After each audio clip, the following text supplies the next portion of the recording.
Hello there and welcome back. Today, let's learn how to solve ratio problems using a powerful method called units and parts. So what are units and parts? In ratio problems, each quantity is drawn as equal bars called units. The very important rule is this: one unit has the same value across all the bars. Once we find the value of one unit, we can find any quantity we want. Easy, right?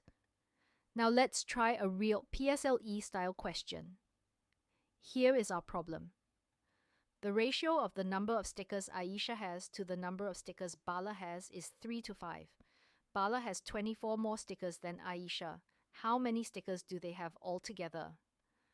Alright, let's draw a bar model to see this clearly. We'll draw two bars, one for Aisha and one for Bala.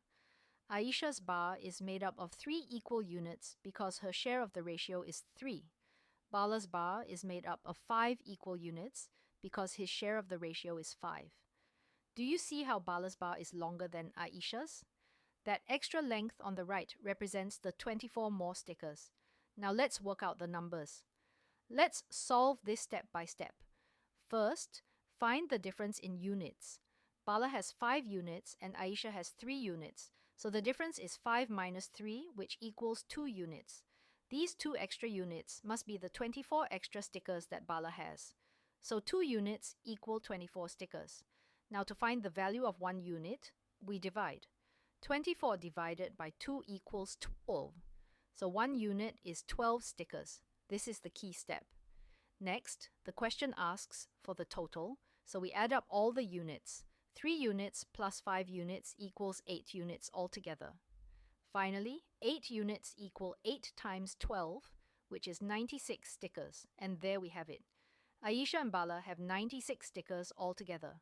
Wonderful work. Let's quickly recap our method. Step 1. Draw bars using the ratio units. Step 2. Match a known number to its units, like matching 24 to 2 units. Step 3. Find the value of 1 unit by dividing. Step 4. Use 1 unit to answer whatever the question asks. Remember, in units and parts, 1 unit always has the same value across every bar.